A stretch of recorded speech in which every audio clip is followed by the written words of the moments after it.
남북의 어떤 이런 대치 상황 혹은 미국과 중국의 어떤 긴장 상황 뭐 이런 것보다 더한 어떤 뭐랄까요 가시적 전선이 있습니다. 바로 스페인 바르셀로나에서 보여주는 IT 전자 기술의 전쟁터입니다.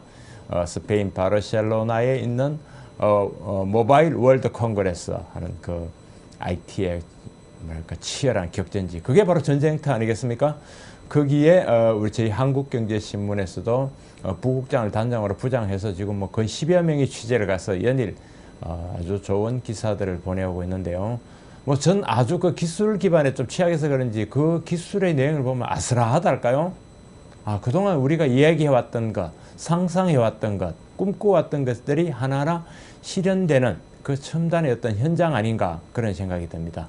오늘도 그러니까 25일자에도 한경에 그 기사가 톱으로 올라가 있습니다. 한번 보시겠습니다. 보십시오. 일면 톱이 이렇습니다. 우리 이렇게 요 기자는 바로 우리 국제부장입니다. 박성환 국제부장이 바르셀로나에서 보냈는데요. 모바일 올림픽 거기에 갔더니 우리 팀 취재팀 이름이 한경 미래혁신 태스크포스입니다. 모바일 월드 콩그레스 바르셀로나 거기에는 생존의 각축장이다. 졸면 죽는다. 참 많이 듣던 표현이긴 하지만 여기에 뜨니까 딱 맞네요. 좀 진부하긴 하지만 딱 맞습니다. 가상현실, 현실, 5G 단연 주인공이고요. 격변의 파도에 올라타야 된다. 통로에 서서 끼니 때우는 벤처기업가들의 저 눈을 한번 보라. 좋으네요. 이런 얘기 있고. 옆에는 정부가 모처럼 막 기민하게 움직입니다. 우리 한경이 어제 일면톱으로 삼성의 평택 반도체 공장 지지부진이다. 안 된다. LG 디스플레이 파주 공장 도저히 답보 상태다 했더니 바로 삼성이 평택 반도체 공장 범정부 지원팀을 띄운다고 합니다. 산업부가 주도되고요. 주영환 장관이 진두지휘를 하나 봅니다. 민원 인허가 문제 해결을 하겠다 했으니까 그럼 하루 만에 정부가 움직이는 거니 진작 이렇게 했어야죠. 올 들어 우리 원엔 환율 정말 아슬할 지경이죠. 일본 돈 엔 가치가 떨어진다 했는데 반대로 엔 가치가 올라가고요. 우리는 엔 가치와 달러를 중간에 넣은 아비트러지 거래입니다. 아비트러지 재정거래라고 하는 그걸 해서 보면 지금 1,100원 넘어섰습니다. 그래서 올 들어 13.4% 오른 원엔 환율. 원엔 환율이 13.4% 이렇게 올랐기 때문에 이 제목 고기사입니다. 자동차, 전자, 수출, 숨통이 좀 트이나 하는 그런 제목이 있고요. 여기는 중국과 미국의 외교장과 외무장 회담 케리 그리고 왕이 그렇습니다. 격론을 벌였다고 합니다. 안에 기사 있습니다. 중국이 않는 것 같지만 다음 달부터 미국의 석탄 수입을 중단하고 있고 대북 제재에 좀 나섰네요. 단둥이라면 단동 그러니까 신의지와 맞붙은 중국의 도시입니다. 기업인들 중국 상무부가 명령했다라고 되어 있습니다. 대북 제재가 조금은 실현되고 있는 것 같습니다. 이면 아까 일면에 이어지는 왕이와 캐리의 회담, 미국과 중국의 담판, 이빨 있는 대북 제재가 나올 거다. 중국은 한반도 긴장 고조시켜서는 안 된다. 미국은 북한이 비핵화한다면 사드 배치가 필요 없다 그렇게 했고요. 자 여기 중국 대사 사진도 있네요. 그 좀 심했죠. 주구홍 뭐 한 국장급인데 국내 와서 진짜 어제 야당을 찾아갔어. 그 발언을 공개하라. 뭐 이런 것도 좀 심했는데 대중관계 파괴된다. 이게 대사 입에서 나온 말이라고 믿기 어려운 말이 나왔습니다. 청와대 거기서 반박했습니다. 사드 배치는 자위권적인 조치다. 공격용이 아니다. 중국은 미사일 없냐? 그래서 외교부 중국 대사 불러 항의도 했고요. 요건 일면 이어지는 기사네요. 중국의 일본행이 대북 업무를 축소했다 하는 기사입니다. 3면 정부가 바로 걸림돌 치우게 나섰다. 기업 투자 범정부 지원입니다.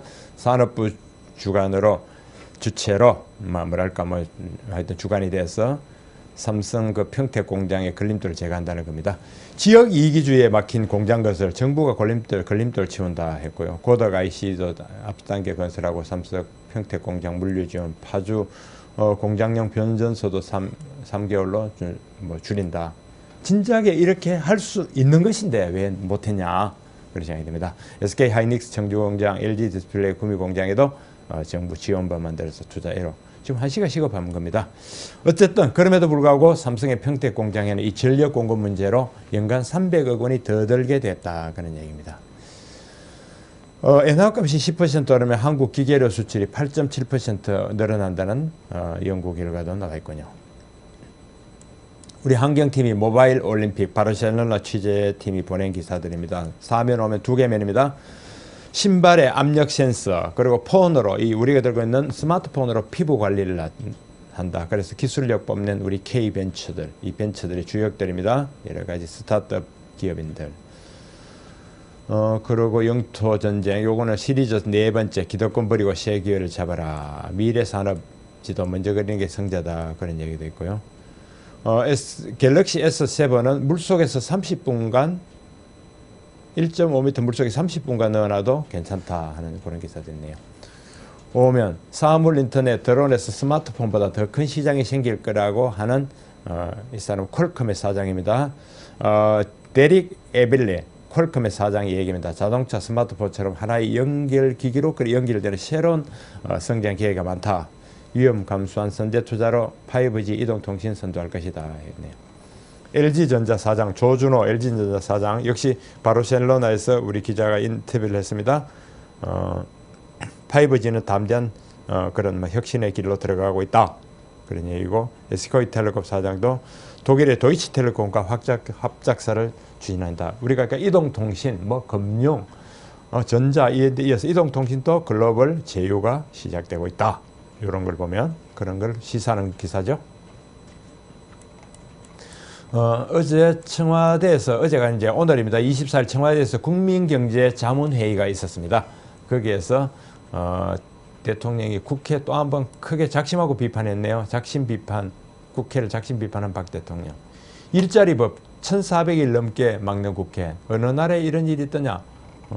막 책상까지 한번 뻥 내리치더라는 그런 얘기가 되는 건데, 박 대통령이 국민경제자문회의에서 격정을 토했다. 왠네 책상 내리치며 할 일 안 하고 표달라 하나, 노동개혁 4개법은 차 4개 바퀴처럼 굴러가야 된다 했네요. 미국에 막힌 중국의 반도체 굴기, 칭화윤희, 샌디스크 인수무산. 샌디스크는 세계 3위의 낸드 플래시, 그러니까 좀 이렇게 지능화된 반도체죠. 세계 3위의 지능화된 반도체 낸드 플래시 업체인 샌디스크를 칭화윤희가 인수하려고 했는데 미국이 안 된다. 이게 전략 산업이라고 미국이 아마 정부 차원에서 그럴 겁니다. 그 미국 정부 반대 기류에 웨스턴 디지털 인수를 포기를 했다. 아마 중국이 자체 기술로 제품 만들면 10년을 걸릴 거다 합니다. 이런 전략 이거에 대해서는 보이지 않는 장벽도 있는 거죠. 가계빚, 또 며칠 만에 기사 나왔네요. 우리나라 가계빚이 사상 처음으로 1200조 원을 돌파했다고 합니다. 작년도 주택대출 등 121조 원이 늘어났고, 국민 1인당 빚을 평균하면, 이게 1인당 평균이나 큰 의미는 있겠습니까만 어떤 빚 규모는 재볼 수 있겠네요. 2376만 원 빚진 셈이다. 4인 가구로 하면 1억 원 정도 빚인데, 빚 위에 집 사고 빚 위에 소비하고 빚 위에 교육을 하고 있는 거 아닌가 싶습니다. 이 엉성한 교육, 이 엉성한 우리 소비가 전부 다 빚을 토대로 한 거다. 전 그렇게 봅니다. 정치면 이틀째 필리버스터, 선진화법에 저격당한 테러방지법. 정말 참 가관이죠. 지들은 이 사람들 여기 말이죠. 이 선수들은 하루 자기들이 5시간 이야기했다고, 6시간, 8시간 연설했다고, 대도 않은 소리 했다고 자부심을 혹 가질까요? 참 완전 엉터리절이죠. 북한에서는 청와대를 겨냥해 쏘겠다고 하는 바람에 테러법을 막고 이게 잘했다고 껴안고 있는 걸 좀 보십시오. 이 기사 우리 두고두고 이 선수들을 기억해야 될 것 같습니다. 국제면 보고 정리할까요? 일본 노조까지 임금 인상을 자제. 잘 보십시오. 이게 사책입니다. 일본이 노조가 임금 인상을 자제하자고 했습니다. 그러니까 소비 진작 노렸던 구로다가 당혹스럽게 하다, N절을 노리고 경기 부양하려고 마이너스 금리까지 갔는데 이래서 일본은행이 아주 당혹스럽게 됐습니다. 마이너스 금리 도입으로 불확실성이 더 커졌다. 마이너스 금리 도입이 불확실한 경제의 결과였죠. 그런데 그렇게 막상 실행하니까 불확실성을 시인하는 게 돼서 불확실성은 더 커졌다니까 이렇게 소비가 되겠냐, 이런 기사입니다. 10년 만에 국채금리는 사상 최저가 됐고 엔화 가치는 또 들썩거린다고 합니다. 사우디와 이란 원유 감사 놓고 서로 설전을 주고받네요. 중동에서 원유 감사는 어려울 것 같습니다. 사우디도 원유 감사론이 시간 낭비라고 했고요. 이란은 산유량 동결 요구하는데 이란이 산유량이 느렸거든요. 동결하라고 하니까 웃기는 일이다. 우리도 급하다 그런 얘기죠. 시장에 영향을 미치고 있다 이런 얘기입니다.